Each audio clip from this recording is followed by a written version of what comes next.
And so until they had good values around money, it was the belief systems weren't right, or the arrogance of what happens. Like there's so many folks that I think one of the great lessons is I hope that adversity comes to you when you're young, not to scare you, and not so that it hurts you in the long term, but sometimes realizing you don't have the Midas touch on everything allows you to have a little bit of perspective and not make silly decisions out of arrogance.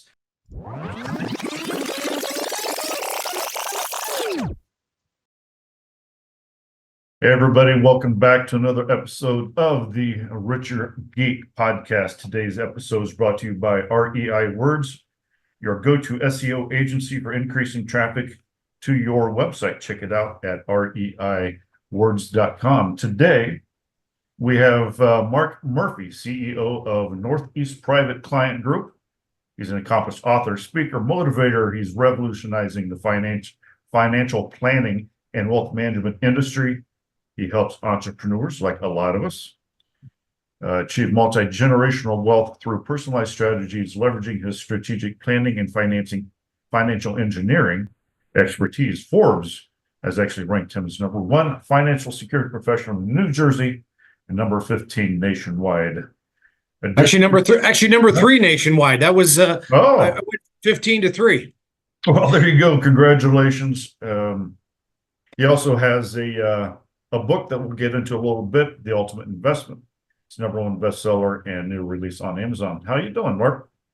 Welcome. I'm doing great, Mike. I'm happy to be there. Be with you. So let's start a little bit. Everyone likes to know a little bit about your background, who you are. I just think I'm somebody who's endlessly curious. I grew up dumb and broke in Suffern, New York, and I just always knew about myself that I was always at my best when I was serving others. And so when I got off the campus of Indiana University at the Kelley Business School with a degree in finance. That's my passion right now. Or has been for many, many years, especially Indiana basketball and Indiana football. But when I accepted the job at my company in 1985, they offered me $1,000 a month, and that was $1,000 a month more than I was making. And it wasn't even really a salary; it was really a draw against commissions. And I realized that when I then formed my own company later that year, I realized that I thought we'd make money. I hoped we'd be successful, but this was really my vehicle to make other people's lives better. And we built that into what it's become today, which we're known as the key business strategists and critical thinkers and financial advisors to entrepreneurs and entrepreneurial thinking people. And we're the guys that teach people how to create multi-generational wealth. Yeah. So I also went to Bobby Knight University, and yes, basketball, our class this year, transfer portal, I think is going to be fantastic. I'm really looking forward to this season. Well, I'm on the National Varsity Club board, and so I am tickled pink. I'm very involved with the NIL, and as I said, I've got basketball and football tickets. So anytime you and your family want to come to a game, I would love you to be my guest.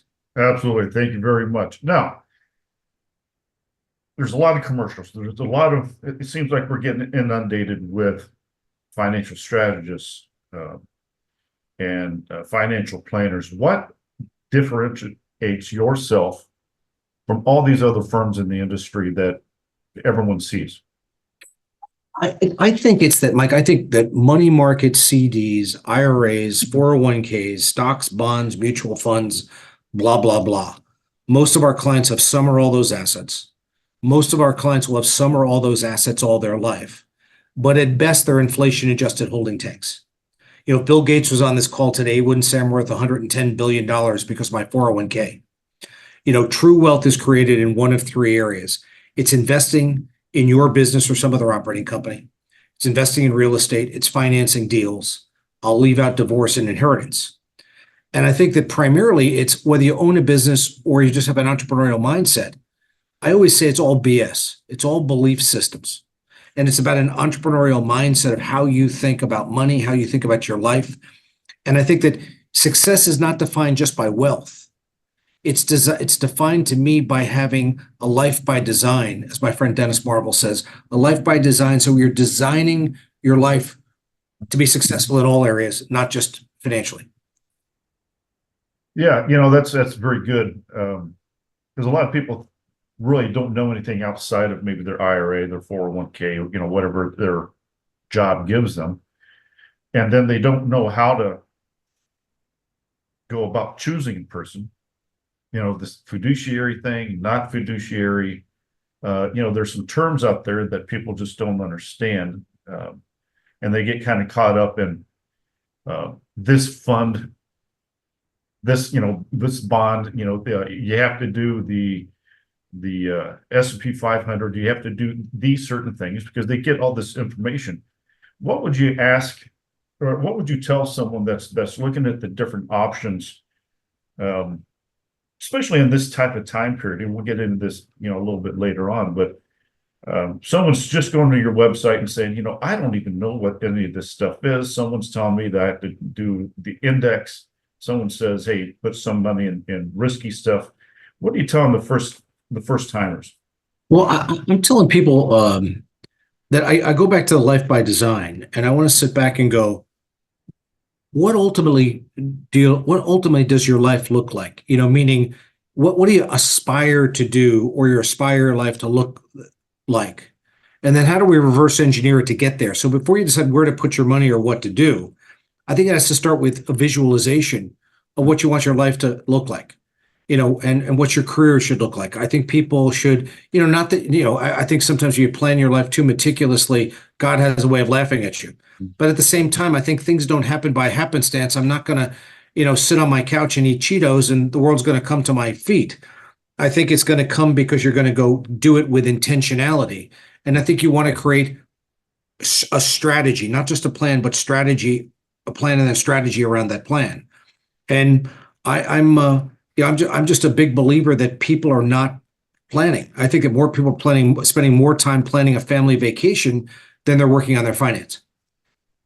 Yeah, that's actually very true. It's and now how do you know? There's a test out there. The 4 questions you need to ask yourself to know if I'm in that right place or not. And those questions clearly are: am I passionate about what I'm doing? Am I good at it? Does the world need that product or service? And can I get paid to do it? And so I look at everything through the prism of those 4 questions. And it can't be a yes to 1 or 2 or even all 4. Mike, it's got to be a hell yeah to me for me to move forward. And if I don't do it, I probably will not do it. I'll find something else, because the challenge is always time and attention. Everybody tells me, I don't know anybody who doesn't tell me how busy they are. They're swamped. They are overburdened. And I'm saying, what are you willing to give up to be able to have what you want to have? Or what are you willing to do that you're not doing now to have what you don't have? And I think that, I think that, the thing that I listen to very carefully, because remember, the good ones tell, the great ones ask. What I listen to is not what people want to tell me, like, the vision of what they want to do. I really listen to what's the plan of what they're going to do to actually execute it.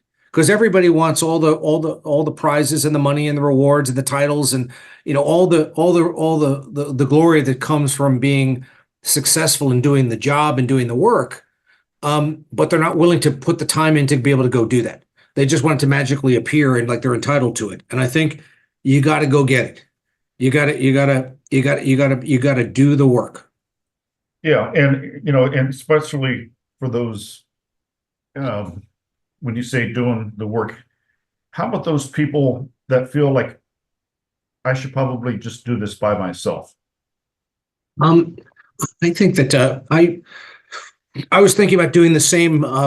Instead of hiring my dentist, I was going to just do my own root canals from now on, because I could do it better. I think that ultimately there are probably a few people that can do it well, but to me, there's been a lot of studies out that there's an inverse correlation to the amount of education and intelligence you have and the success you have with money.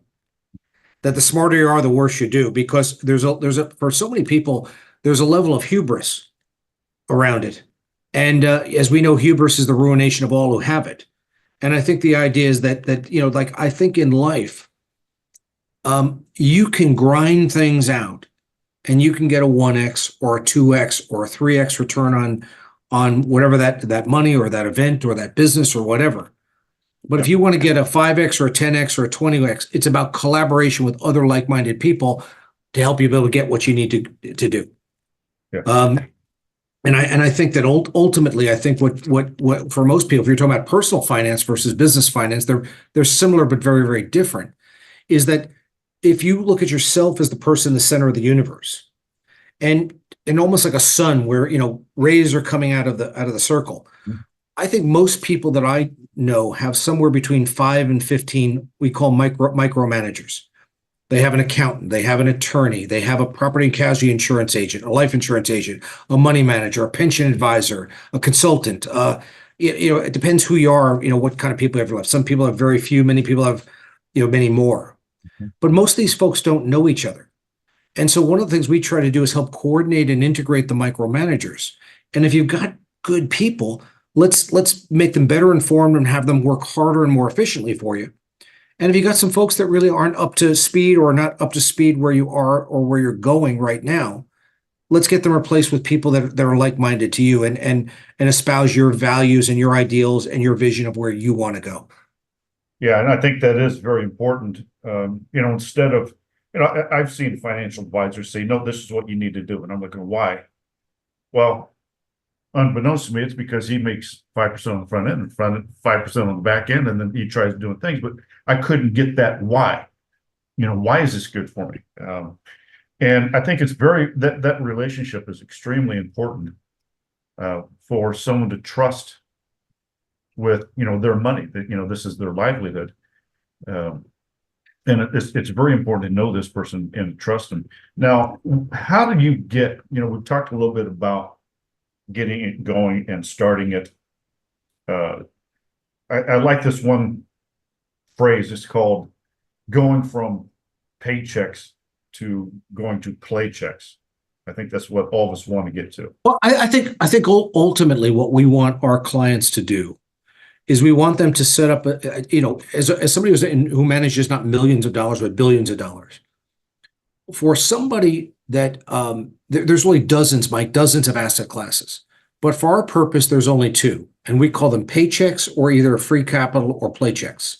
And so what we want our clients to do is create a series of assets that will give them either a guaranteed or a highly reliable stream of income to replace their income at their job. And we'll call those Paychecks.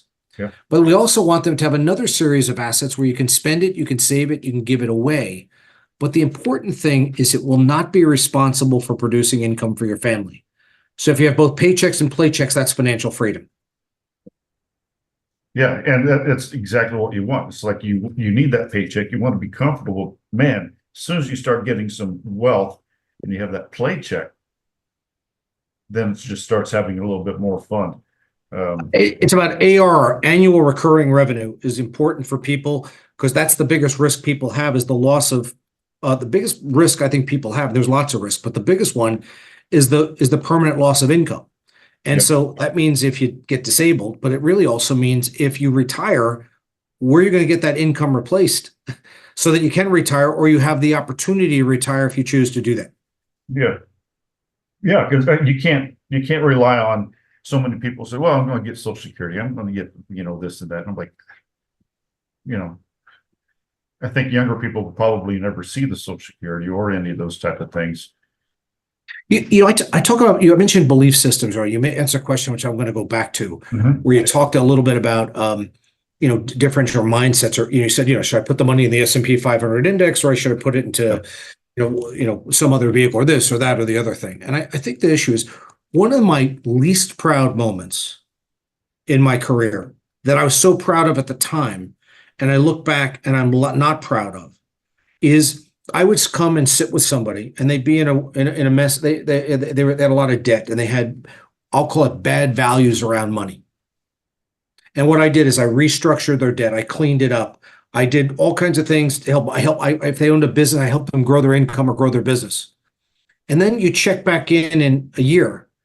And what you did was, because they didn't have good values around money, by getting them out of debt and then growing their business, instead of, if you doubled their income, you about 10x their problems, because it was like giving an alcoholic a gallon of vodka or a drug addict an 8 ball of cocaine. Yeah. And so until they had good values around money, it was, the belief systems weren't right, or the arrogance of what happens. Like, there's so many folks that I think one of the great lessons is, I hope that adversity comes to you when you're young, not to scare you, and not so that it hurts you in the long term, but sometimes realizing you don't have the Midas touch on everything allows you to have a little bit of perspective and not make silly decisions out of arrogance. The risk, I think, is like where people say, well, I've been successful here and I was successful maybe even a second time, so that no matter what I touch turns to gold.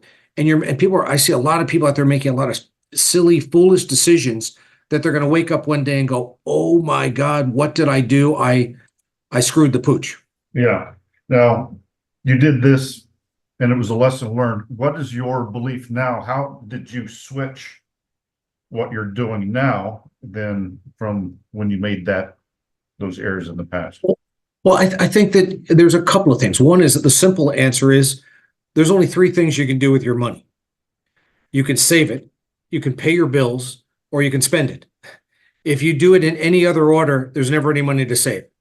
No matter how much you make, you've got to pay yourself first. You've also got to make sure that your money works while you sleep. And if you have a business, that business must generate revenue or income without you doing the task. Yeah, and that makes a lot of sense. It's and that's why so many entrepreneurs, successful entrepreneurs, make sure that they put some back into the business to grow the business. They make sure that they diversify their portfolios instead of, it kills me when I see these young kids that are making a lot of money and they're driving around in the Bentleys and the Lamborghinis and things like that. I'm like, that's not getting you anywhere. It's not doing anything. Go buy a house, go buy some real estate, do something with it that gives you that passive income.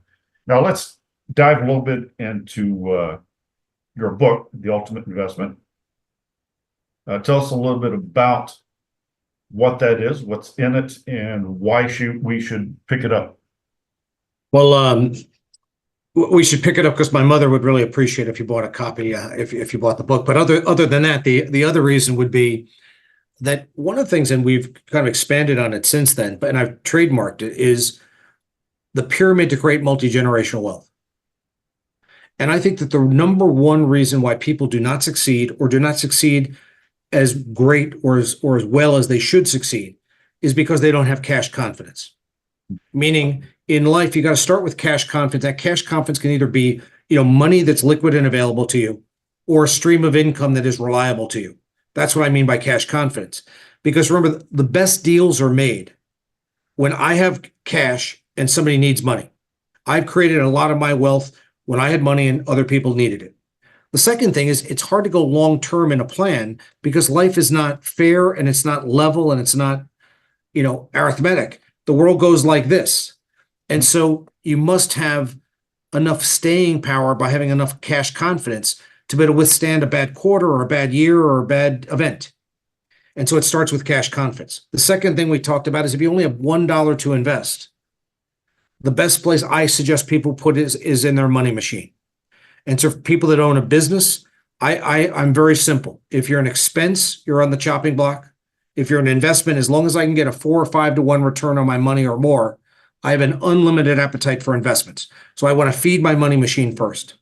And then we discussed it earlier in the podcast, is then I want to start to create paychecks and playchecks, but there's still one more level at the top of the pyramid, that if you can have earned income beyond normal retirement age. So when all your friends are going to early bird specials, or worried about living too long, or drinking domestic beer instead of imported beer, you could be a net saver in your 50s, your 60s, your 70s, even your 80s, where you can really create multi-generational wealth by having income beyond that time, by having annual recurring revenue beyond that time, beyond a normal retirement income. Remember, what we want people to do is get paid for what they know, not what they do. Mm-hmm. Even people that own a business most people that own a business are not entrepreneurs. They bought themselves a job. And for the people watching this, Mike, the other thing is they go, well, what does that have to do with me? I don't own a business. Well, if you don't own a business, you're the product, you're the company. And so you sit back and you say to them, what kind of training do I need or education do I need to get the next rung among the ladder? Do I need to invest myself? Do I need to make better presentations? Do I need to think more entrepreneurially? Do I need to build my network so I have a greater network of folks that I can collaborate with to grow my business? I mean, there's dozens and dozens of different ways that you can invest not where you are right now. And I think what my great skill is that I see people where they are right now, because if you can't see people through rose-colored glasses or Pollyanna-ish. I got to see you where you are. But what I want to do is see you at your highest potential and help you aspire to be the highest and the best version of what you want to be. And again, that's that if I was looking at one of the very few gifts that I may have, that may be one of them. Yeah, and you talk also about transformational language. Right. Tell us a little bit about that, and how's that transform your roles? I think that it's the reason you want to have transformational language with people is we have so many conversations today by, say, phone. We have interaction with people, which we've always had, for anybody who's alive has been around since the telephone and private interactions. But when you now add texting and emails to the mix, people are having thousands of interactions with people almost a day, hundreds or thousands. And so it's almost impossible to remember what you had for lunch, much less every conversation that you have. And so part of the reason to have transformational language is you need to have a soundbite that sticks in their mind so that people can internalize things you're telling them, so that it's not your idea, but it becomes their idea. You know that things are working in your business when your customer, your client, your patient, whatever you call the people you do business with, when they start repeating back what you've taught them, and that becomes their mantra. And I think you can't do that with a dissertation that may lay it out. It comes back with a transformational language that allows them to go to then get it. Like, I got it, because the attention span of most people, for very good and very bad reasons, is not very robust. And that's very true. That's why you don't have 1 hour long podcasts or 2 hour long podcasts. It needs to be short and sweet and to the point, with a lot of bullet points for people. Now, part of the 5 ingredients to a successful life, or getting that, to me, we've talked about the paycheck, the Playchecks, having multi-generational wealth, but it's also kind of like that time off, that me time, to be able to have this type of wealth, to be able to work from anywhere, to be able to take time off, to be able to have, kind of like the me time. Can you explain a little bit some of the examples that you've seen from some of your clients where they've actually said, thank you, because I actually have time to think now. They're not working hard. I think that's sort of one in our wheelhouse, meaning that what the question, Mike, I've been asked probably 10,000 times is some version of, how do I grow my income? How do I grow my business? How do I grow my freedom of time to take more time off? How do I grow my freedom of relationships to spend time with the people I want to spend time with? Or how do I grow my freedom of purpose to have a purposeful, meaningful life? And you're one person, I'm one person. Pretty daunting when you think about it. And so the idea is that's probably always the wrong question. It's not how, but it's who do we need to collaborate with to grow our income, our business, our freedom of relationship, freedom of time, and freedom of purpose. And so that's the place that people look, because if you're working 13 hours a day and you want to double your income, you actuarially can't double the amount of hours you work. So the idea is that it's to figure to people how to leverage and scale their life, and to make sure that they've got a life by design. What I mean by that is to be able to I think in a perfect world, you don't have people always say, what is your business life and your personal life like? And I go, I don't really understand that. What I do understand is I have a life. And I put myself in a position that I go from one thing I love to something I love more to something I love more than that. Whether it's working, spending time with my 5 kids, spending time with Lisa, spending time with, I'm going to date myself with this, but I'm heading to a New York Knicks playoff game, tonight, as soon as we get off this podcast. Yeah, Spending time, as we talked about, watching our Indiana Hoosiers, hang a sixth banner, hopefully, that's it. in the near future. And so I think it's, could be or my charitable work or the things I want to do to make, people's lives better. I think my goal at this point in my life, you talk about a life of purpose, is I've been so blessed, and all I want to do is help as many people as I can. My goal is to improve the lives of 100 million people. And I know I can't do that by myself, Mike. But if I could collaborate with guys like you and like-minded people like us, imagine what we could do together to make everybody's lives better and create abundance. And remember, the great thing about abundance is some of the most selfish people I know are people that have just enough, because they have just enough for themselves and no excess. What I want to do is create as much abundance in the world as possible, so we can create a community of helping as many people as we can, and making this the kind of world and the kind of place that we all want to live and raise our kids and grandkids in.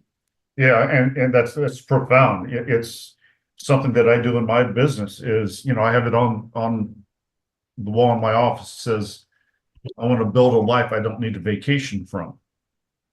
And I think that's what I want to do. And That is profound. I love that. I'm going to steal that if you don't mind. I'll give you can. credit. I'm going to steal it. That's brilliant. You can. And, I look at it every day. And when you get down, when you get this, when you get that, and something else, that once you achieve this through someone like Mark Murphy, then you can start giving back, because now I have more freedom that I can.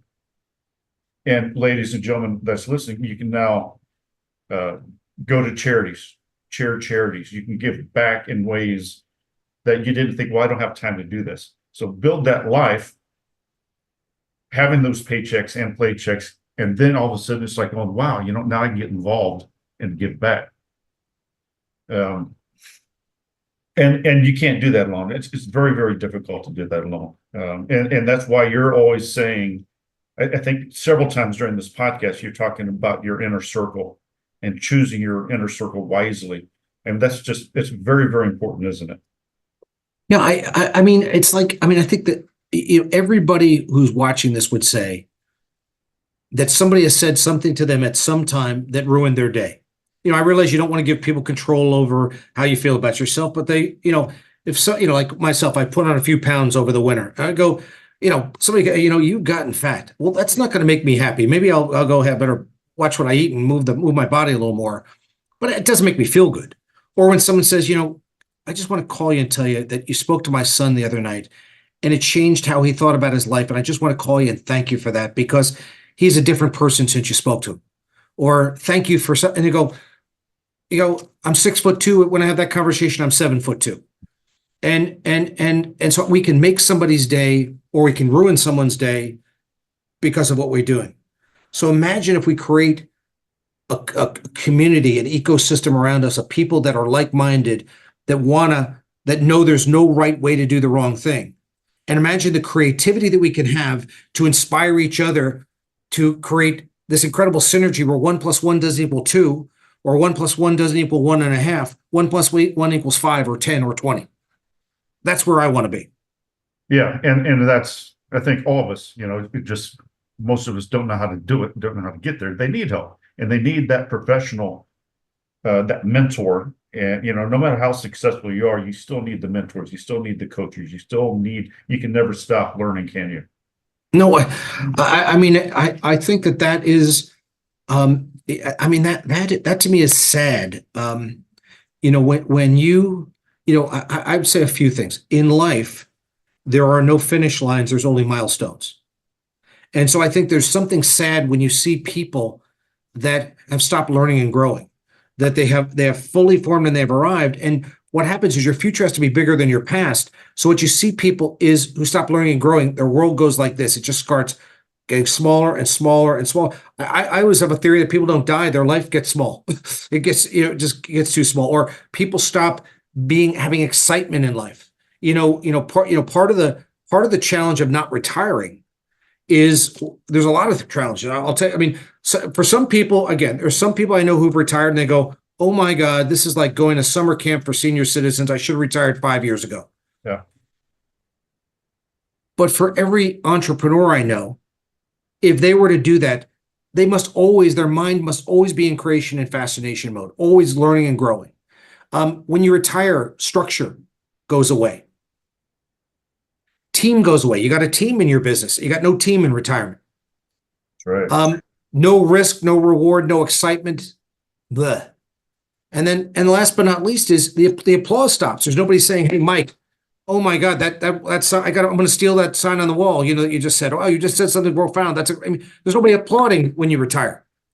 And so I just think there's a lot of reasons why people want to create, which I thought that what you had said is so brilliant, that I want to create a life that I don't need a vacation from. I want to create a life I don't have to retire from. Yeah. Yeah. And that is profound. And that's why, we real estate, we're into hotels. We own hotels, and I don't ever have to retire. You just create that team to where I can take a step back, but you're always still running the business. Before we leave, Mark, where can people find you? People are interested. They want to get to know you more. How can they do that? They can call my assistant, Maureen Mother, my chief of staff, and call us at Northeast Private Client Group. We are, I think it's www.northeastprivateclientgroup.com. Our headquarters is in Roseland, New Jersey. I think there's a couple of other companies around the country that are Northeast, but we're in Roseland. Or they can call Maureen Motherway, my chief of staff, and I'd be happy to talk to them at area code 973-422-9140. And as I said, I'd be more than happy to have a conversation with anybody. And I just want to tell you how much I appreciate you, and how much gratitude I have for you for including me in your show. Well, thank you, sir. And it's been some profound lessons and takeaways, and I think the audience will absolutely love this. Ladies and gentlemen, Mark Murphy, Northeast Private. And you can go to, I think it's northeastprivate.com. Is that? Yeah, northeastprivateclientgroup.com in Roseland, New Jersey. And so it's all good things. And Mike, thank you so much. I appreciate you. Absolutely, Mark. And go Hoosiers.